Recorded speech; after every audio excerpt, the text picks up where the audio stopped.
Hello, and welcome to the Spiritual Solopreneur podcast. Today, my guest is Helen Davis. Helen has experienced a diagnosis of MECFS in 2012, which introduced her to the healing power of hypnotherapy and was a welcome exit from her 20-year corporate job. Later, another health crisis, osteoporosis, led her to the Bones for Life program, which we'll talk about shortly. She now practices and teaches this practical and accessible program alongside her work as a clinical hypnotherapist. Above all, Helen is passionate about teaching people to become an active participant in their own healing journey rather than being just an observer of it. Hello, Helen. Hi, Bev. Lovely to be here. Thank you for being here. Helen, I think as often happens, it's these personal crises, especially health ones, that seem to put us on our path one way or the other. Do you think your higher self or the universe was saying, "Oh, Helen's on the wrong train here. Um, we need to give her a new ticket," and which resulted in your diagnosis, which, by the way, as ME/CFS, the ME part I think is a very long name that I wouldn't attempt to pronounce, but the rest of it is chronic fatigue syndrome, correct?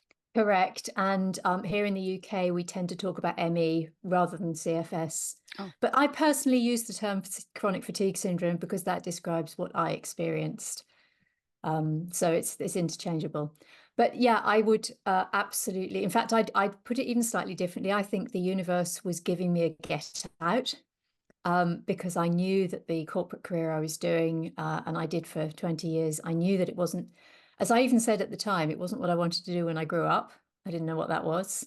Um, and I was kind of stuck in a rut because I had a role that, I was very successful in what I did. And I couldn't see how I worked in a very specific area and I couldn't see how my skills are transferable. I mean, that's laughable now, but at the time, that's where I was. mhm. And I just didn't know what else I could do.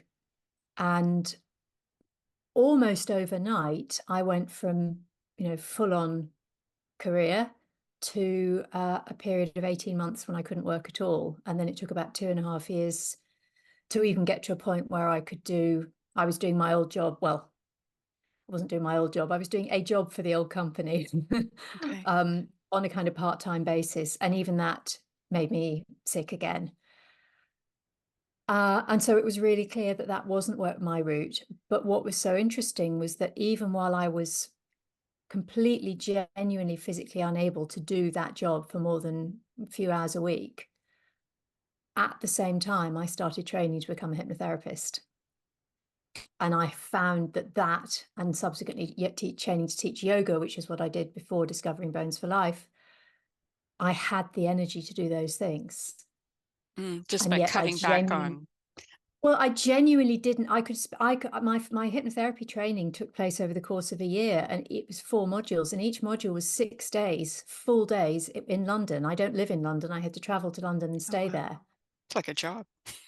It was, and I loved it, and I was able to do that even while at the same time I was genuinely only able to do a few hours a week in the other job from home. And it's really, if people who haven't been there, it's really hard to explain because it sounds like it's all just choice, but I just couldn't do the one, and the other filled me up and I loved it and I was able to do it. It's funny how these things just work out, don't Yeah. they? Yeah. And it honestly didn't take me that long to start referring to that diagnosis and that illness as being the best thing that ever happened to me. Right. Exact. That's how you know. Yeah.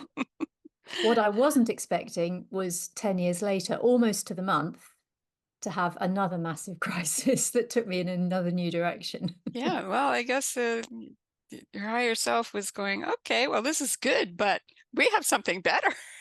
Exactly. Exactly. So with about hypnotherapy and hypnosis, I know you offer both of those on your website. In a nutshell, if you can, what is hypnotherapy and hypnosis all about, and how are they different from each other? For many people, the two terms can be used interchangeably, and I tend to use them interchangeably. But there is a difference in that hypnosis is the whole the whole thing, as it were, the taking somebody into trance and being in a state of hypnosis, in a state of trance, is a state where we're deeply relaxed physically and mentally, and at the same time we have a fixed, focused attention on a source of information. So when you're working with a hypnotist, whether that's a stage hypnotist or a therapist, their voice is the information that you're guided by. But that state is one we go in and out of all the time. So, when you drive a long journey and you get that you know really well, and then you look back and you don't remember an individual junction because we do what we call it going into autopilot. But that's going into a state of trance. The subconscious is running the show. We're absolutely there. If anything was to happen at that point, we're fully on board. We'd be able to deal with it. But we don't need to be totally present with the driving. We can do other things. And so it's that state that we're harnessing and we're learning to use for our own benefit one way or another. So that's hypnosis. Hypnotherapy is quite simply the state, the situation, as it were, of using that state in a therapeutic context. So you will sometimes see people who only use the term hypnosis, and that's because in some countries and indeed in some states in the US, there are strict regulations around who can call themselves a therapist. Here in the UK, there are no rules about being a therapist. There are rules about certain things, but not about that word. So a hypnotherapist is someone who uses hypnosis for therapy. But there are people who do exactly what I do who can only call themselves hypnotists. Gotcha.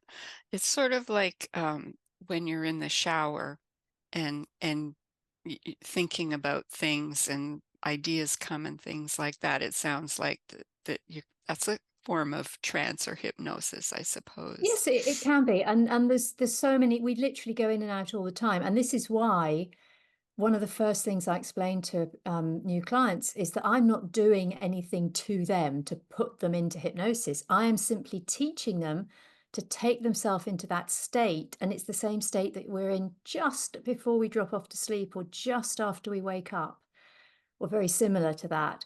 And so I'm teaching them to take themselves into this wonderful, healing, productive state whenever they choose to. Do you find that it's more difficult for some people to get there than others, or does everybody eventually get there? Everybody, as I say, everybody literally goes in and out of it Mm. regularly. The But question is how, purposefully. sorry? Purposefully might be a different Yeah. story. Yeah. So the question is how suggestible are they? How much are they prepared to follow my suggestion that they go there here and now, as it were? Mm. Um, And I do always do with a new client, I do a few little tests or experiments really, just to see not whether they're capable of going into it, because I know they are, but how easily they will follow my suggestions. And that it doesn't mean whether it's not about whether or not I can work with them, because I believe that the only thing that stops us going into that state is not wanting to. And most people, by the time they're sitting with me and they've paid good money to do so, are ready to do it. Yeah. There are still some people who will be resistant, but we can play with that because on a logical level, they want to be there because they have shown up. So it's simply about how do I best work with this person? It's a bit like also I will find out, are they a more visual person? Do they tend to be more focused on how things feel? And that will help me know what words and what language to use to engage their imagination. And that's why working one-to-one with somebody like me is more effective than using an off-the-shelf recording, Right. because it will actually be geared to how your imagination works. And ultimately, what we're doing with hypnosis or hypnotherapy is training the imagination to work for us rather than to undermine us. Awesome. What do you find that you use it for most? Is it mostly for healing? So I work with pretty much anything that people bring to me, but I do specialize in the healing side of this work, as much as anything, because I'm relatively unusual in that my training included a lot of work around medical and dental hypnosis, and many courses don't ever even touch that. Oh, So I have a lot of training and experience in working with people to help connect that mind-body connection, because whatever the conditions that are manifesting in our system, there is always an emotional component. And different people can have the same trauma, a similar kind of trauma or experience, and it will manifest differently. And similarly, one person, so for example, for me, back in my first career, I knew that whenever I got really overtired and run down, I would develop a throat infection. mm, And that was my weakest point. Somebody else, who was in a similar situation and got run down, their back might go. So we all have our own systemic escape routes, if you like. And so when we start working with connecting with what's going on inside and understanding what, as you said before, what is it telling us? If I'd had the understanding that I've got now before I got ill, maybe I wouldn't have had to get ill to realize that there was another path that I needed to be following.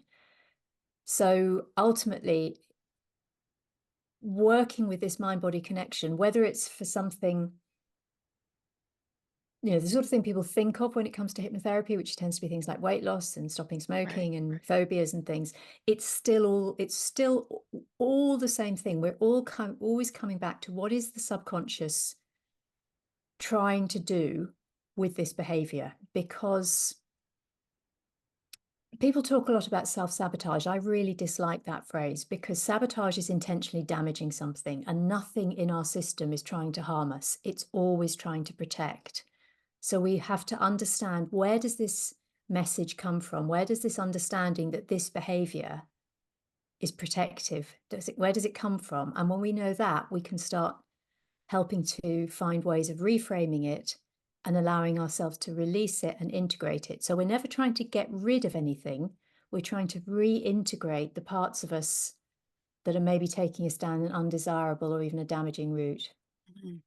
So you mentioned surgery, dental and other kinds of surgery as an application. So is what's happening there is the subconscious is saying, this is very dangerous situation and giving you all kinds of emotional strife about it. And maybe the hypnosis can speak to that. Is that basically what's happening with the Yeah, hypnosis? basically, Yeah. that's exactly what's happening. So in hypnosis, the reason we use hypnosis therapeutically is that when we are in this state of trance, our subconscious mind is open to suggestion in a way that it's not when we're focused and using our conscious thinking mind. So with surgery of any kind, you're absolutely right. It is a completely normal and sensible response to be afraid, because we are putting ourselves in apparently harm's way. So it is a natural response to be nervous or afraid about it. When we use hypnosis to help someone prepare for surgery, we can help to reframe the whole procedure as part of the healing process rather than as further trauma. So whether that's something, small or, very routine, like having a tooth extracted, or whether it's something like brain surgery. I've worked with more than a couple of 2 3 people who've had brain surgery. It can be, it helps the body and the nervous system and the subconscious to recognize, now we're doing this. Now I know why we're doing this. Oh yes, when this happens, I go into relaxation. And there are huge benefits to this. I mean, obviously, psychologically, it makes a big difference, but there are also physiological benefits, because if you go into surgery and you are anxious or even frightened, it stands to reason that you need more anesthetic to get you to a place of calm before they take you under, as it were.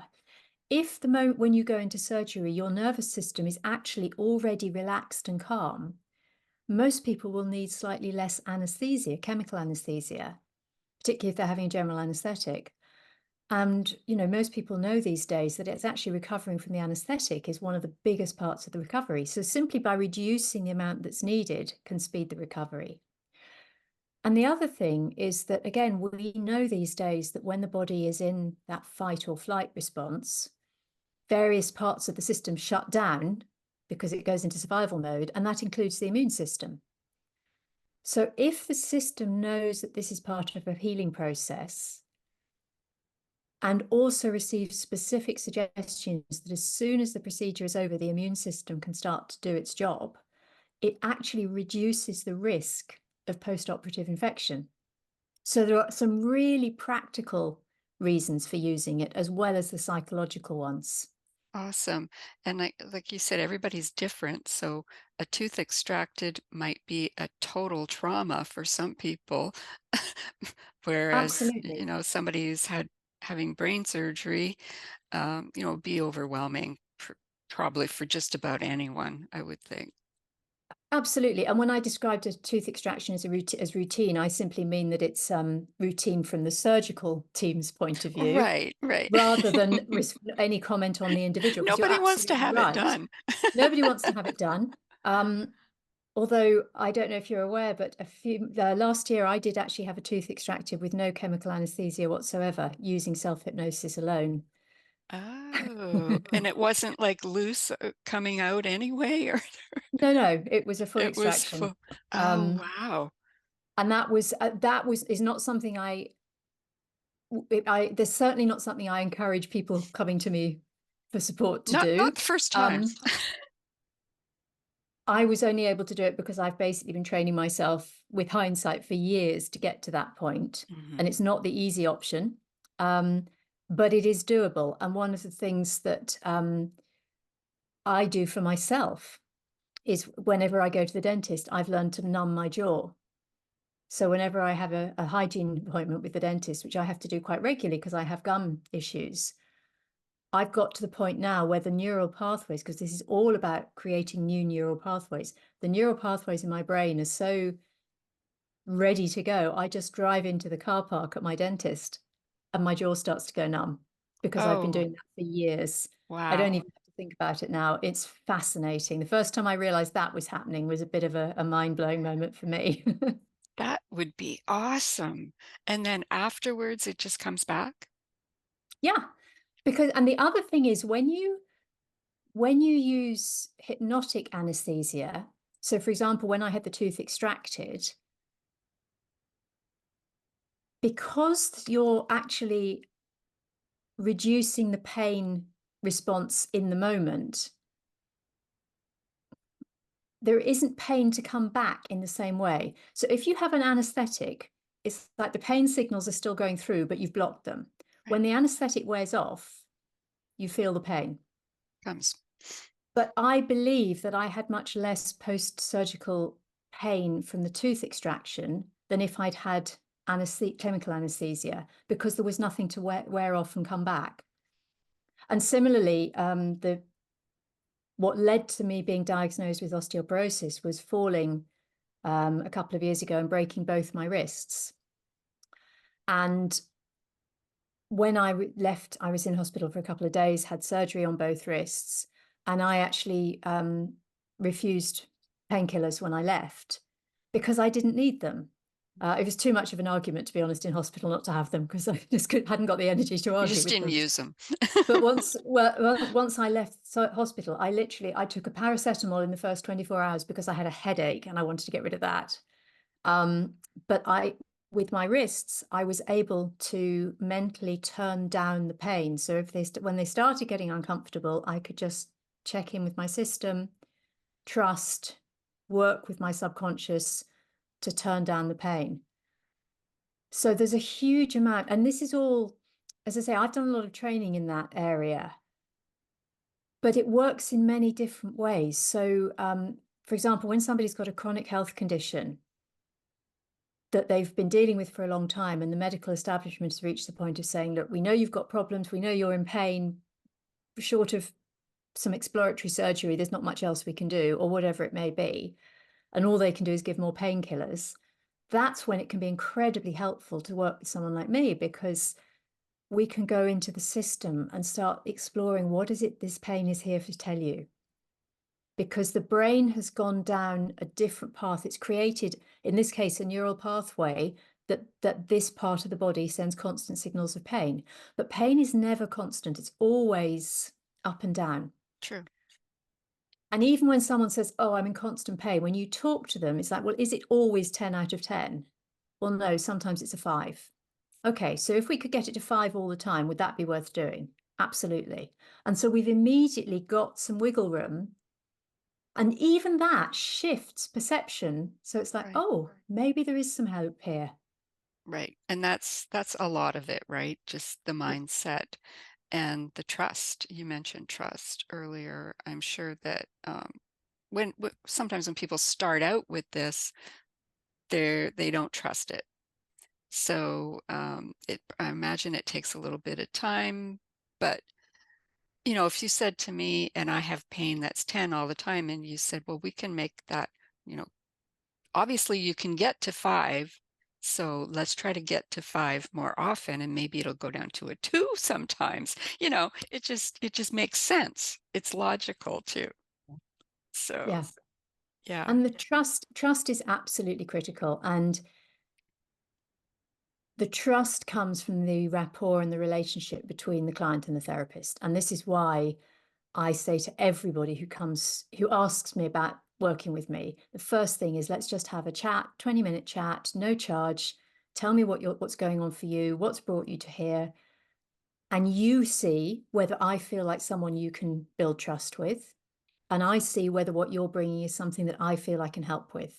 And until we know where we're coming from there, we don't go any further forward. And I always say, if you feel that this is interesting, but you just don't feel I'm the right person, that's absolutely fine. Go out and find the right person for you, because the relationship has to work between the two people. exactly. So what did your osteoporosis diagnosis tell you when you got that? I'm sure you broke your So, both wrists. You were probably wondering what's going on here.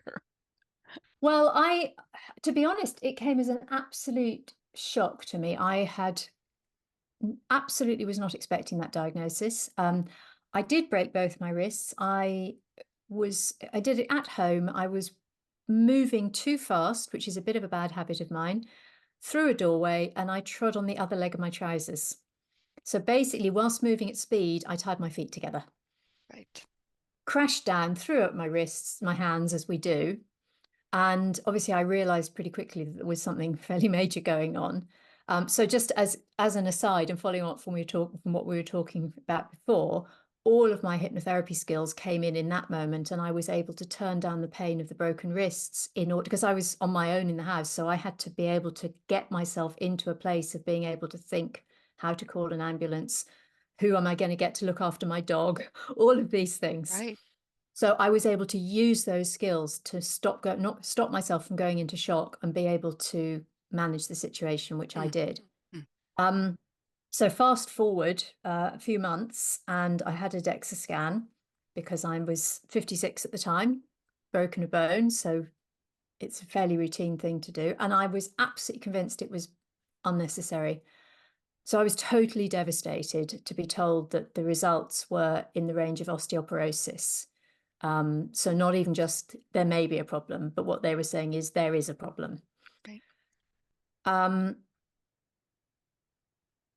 at the time, I didn't know what to do with that information. I mean, I always say I cried for a week. It was at least a week. Um, but what I also did know was that I'd spent the previous 10 years since my chronic fatigue diagnosis, you know, changing my diet, detoxing my whole environment, my life, and I wasn't going to immediately jump onto whatever drugs I was told were the appropriate response to the diagnosis without looking into them. So I started doing some research, and I made the decision that for me, the recommended drugs weren't something I wanted to take, certainly not at this point. And while I was doing the research, I obviously learned a lot about weight-bearing movement and resistance work, which is something that supports bone health.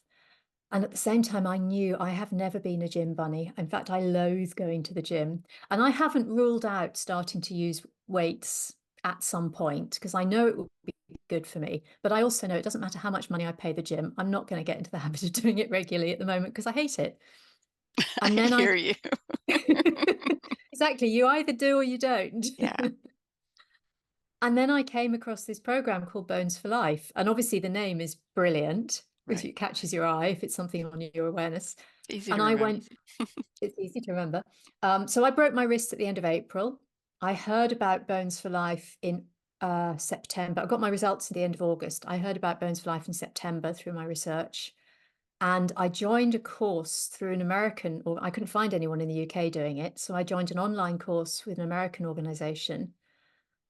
And then I discovered that there was a British organization and they had the first class I went to, I just thought, I need to do this and I need to be teaching this. I'm an experienced yoga teacher. I now need to be teaching this because people need to know about it. And then I discovered that there was a British trainer who was teaching a 2-year class, teacher training course. So we're in September 2022 at the moment, and her next 2-year course started in January 2023, and I managed to get on it. Oh, perfect. Perfect timing. So I'm very open about the fact that I'm still doing that course. We finish in a few months' time, Oh, but with the support of my teacher, given my existing yoga teaching experience, I've been teaching since June of last year awesome. because I just want to get it out there. And how does it work? So the key thing that our bones need for growth at any stage in our life is dynamic confrontation with gravity, because that does two things. It stimulates the circulation, and the circulation of the blood around the system, as with every part of our health, is what's critical for bone health, taking all the nourishment, taking away the toxins, and so on. And the other thing is that our bones, like every part of us, there's a natural sort of wear and tear that goes on. And that process, the bones are sort of broken down and rebuilt and broken down and rebuilt all the time. And when we get to somewhere in our 30s, up until that point, the building up generally for most people is happening faster than the breakdown. So the bones are getting stronger and more dense over that period. Once we get to our mid-30s, the ratio shifts a bit. So the breaking down tends to outpace the building up. And therefore, pretty much everybody from their mid-30s onwards is starting to lose bone density. And that's how our bodies work. That's always been the case. What's happened, or what seems to be the issue, is that over the last couple of hundred years, as you know, as a species, we have changed the way we live. We no longer walk, let alone do heavy work, the majority of us. So our sedentary lifestyles mean that, and plus there's all sorts of other things that can impact it, mean that for many of us, we probably didn't reach optimum bone density by our 30s. So once that decline starts, it's dropping from a lower level. So that's a very simple explanation of why it's become such a big issue. And of course, the way we eat as a society, as I say, the lack of movement, driving everywhere, never walking, and so on, all contribute to this. So what Bones for Life does, it takes the principles from a program called the Feldenkrais method, which I always mention. The majority of people haven't heard of it, but anyone who has, it immediately gives it a kind of an understanding of where it comes from. Mhm. Feldenkrais method is it's not muscle training, it's brain training. It's about training the body to rediscover patterns of movement that it used to know, maybe when we were little children, or maybe even going back through evolution. Four-legged creatures, even amphibians, we had certain patterns of movement that our bodies evolved from. And Feldenkrais is an incredible system. But what it doesn't do is provide weight bearing or resistance, because most of it is done lying on the floor. And Ruthie Allon, who created Bones for Life, was a senior Feldenkrais teacher for many decades. And she then took everything she knew from that and added elements of weight bearing and resistance, specifically to address the issue of bone health. And so we're looking at creating that dynamic confrontation with gravity, but it's very gentle, it's subtle. You're not lifting big, heavy weights. We only ever use 20% of our available force because that's believed to be the amount of force that's used when we walk on the surface of the planet as our heel strikes the ground. And that's what our bones are used to building as a result of. And the other key part of it is alignment, because it's all very well sending this force rippling up through the body. But if your body is hunched over and you send that force through, you confirm that hunched posture. Mm. So we also need to be able to find the appropriate alignment and then confirm that new configuration. And there's a huge side effect to that, because when our posture is better and we're more upright and more open, we literally feel more confident. We naturally pick our feet up better when we walk, and so on. And the fact is, most people break bones not necessarily because they have fragile bones, but because they fall over. So if we're also minimizing the risk of falling over, that in itself dramatically reduces the risk of breaking bones. Awesome. Do you find that most people come to you after they've broken something, or it can be bone density issue can be hidden. It's not something that gets tested all the time. In terms of people who come to me, it's a real mixture as to what brings them here. And you're absolutely right. This osteoporosis is often called the silent killer, which is a bit hyperbolic for me. I don't like to think of it as a killer, but it can, if people break bones later in life, it can shorten their lives. There's no question about that. And it's called that because there are no symptoms. The only way you have any reason of suspecting you've got it is because you've broken a bone in a situation where somebody else arguably wouldn't have done. That said, there are a lot of things that there are a lot of ways to work out what your risks are. And there have not until relatively recently, there wasn't much awareness of this. Now, when I looked after I got my results, I looked up my risk factors. I mean, there's loads of different places online. If you Google osteoporosis risk factors, you will find questionnaires. You fill in your information and it will tell you your risk factors. If I'd been actively given that form to do in my 25, 35, even 45, I might have thought about these things, but nobody ever mentioned it to me. And similarly, I went through menopause relatively young. I went through actual menopause at 46. And at the time, I was offered HRT, and I said, it was also right in the middle of my chronic fatigue. And I said, no, thank you. I was and am a proud feminist and thought, I don't want to stay young. I've got no reason to be taking that stuff. Plus, there was a lot of negative publicity around at the There time. was at that time hormone replacement therapy, Yeah, right? Yeah. yeah. Which was, as a result of very poorly published information on the big research project that was done at the time, Yeah. prior to that. Anyway, so I didn't take HRT. When I started doing my research around bone health this time round, or rather because of my diagnosis, I discovered how big an impact replacing the estrogen can have on bone health. And so my personal choice was to actually go on to HRT a Oh, decade after my menopause. And so all of these things come together to create an environment where we are actually becoming more positive about what's going on and what we're doing for our own skeletal structure, for our alignment. And that, as I said previously, is the most important thing, that we actually feel confident in how we're moving through life. yeah. Um, I, Sorry, I I think I went off your question there. That's okay. No, I was just thinking, I read recently that those studies about HRT from a few decades ago are being sort of questioned now. Hugely. The There's Women's Health Initiative, I've read a lot around it. It's very much worth reading if mhm.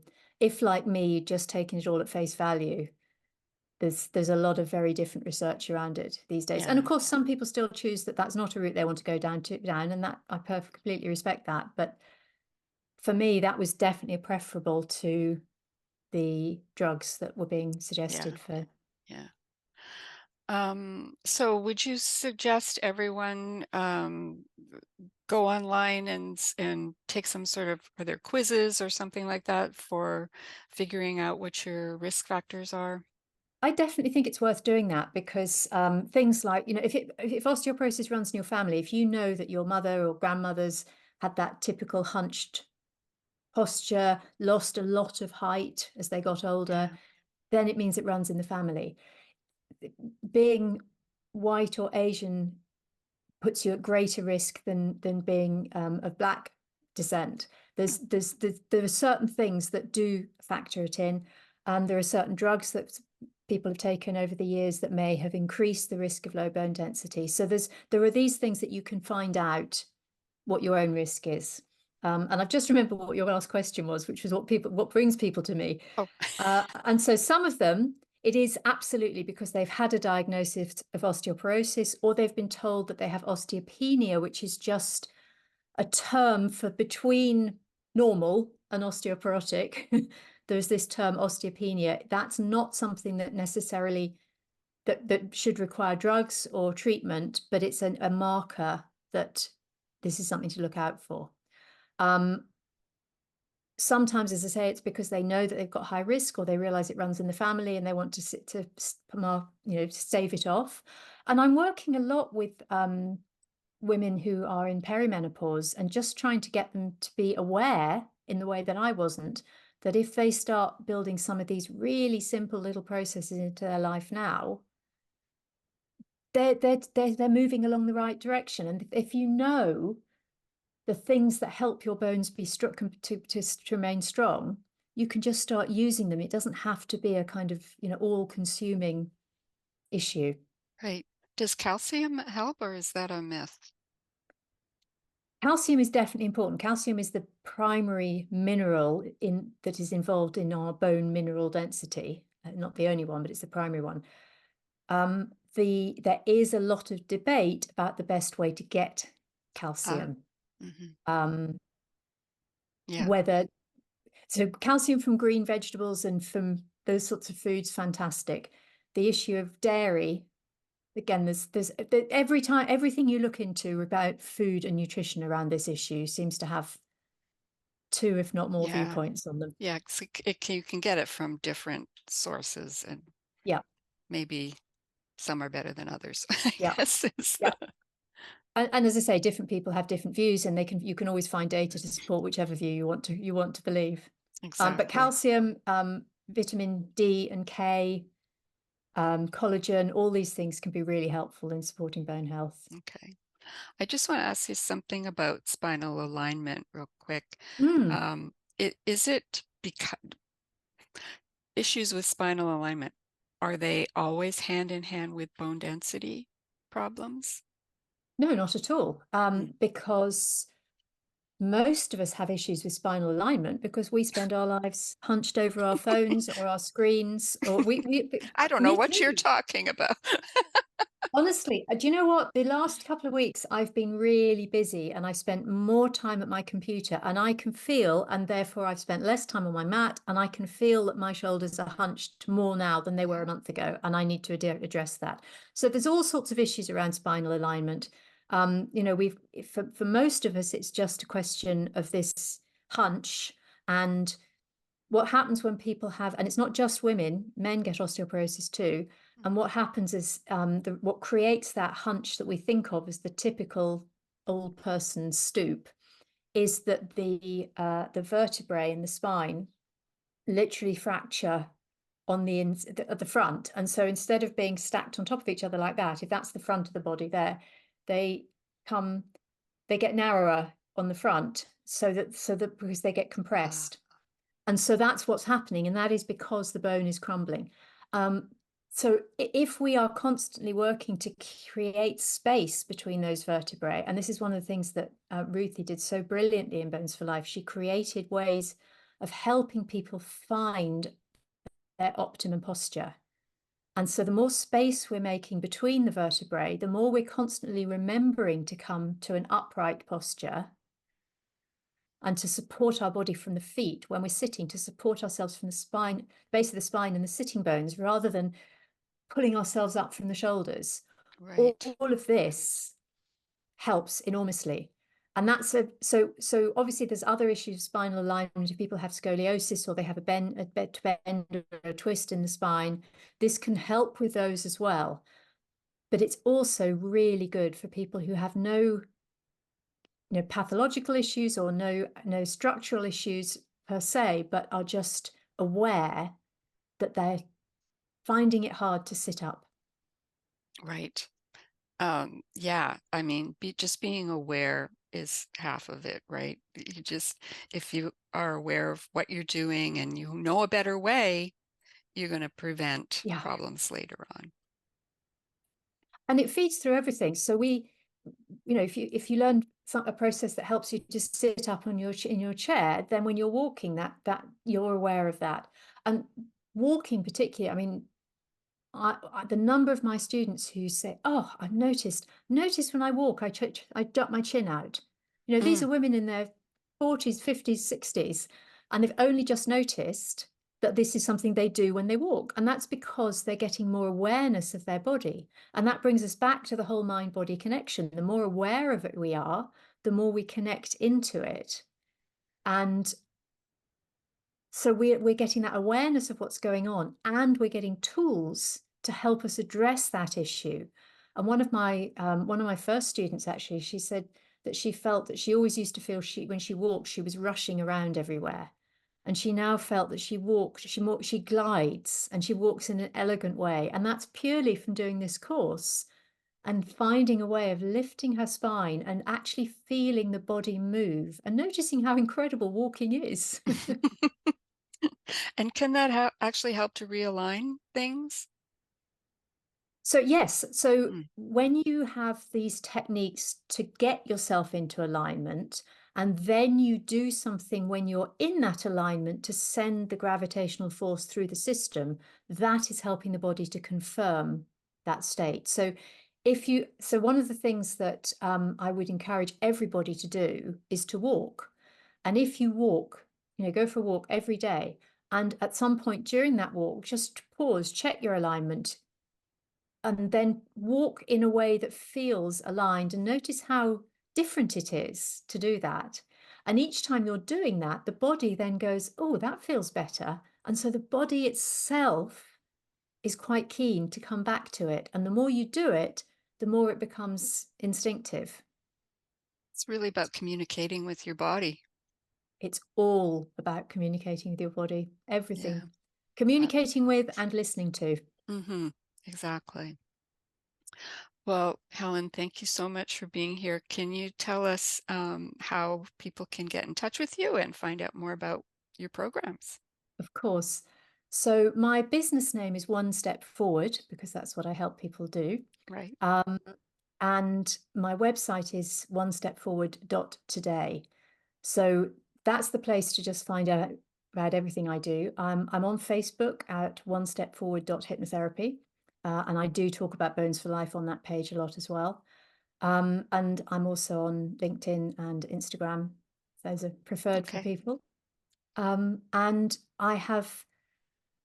I've created a course, which is the course I was looking for when I discovered Bones for Life. And it's a short self-study online introduction course that is designed to be really cost effective, to let people see whether this is something that would benefit from them in their life. And there's information about that on my Super. website.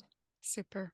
Thank you so much for being here. Really enjoyed this conversation. It's been extremely informative and enlightening. Thank you for the opportunity. It's been really lovely talking to you. You too. All right. And we'll talk to you again soon. Okay. Wonderful. Thanks, Bev. Bye.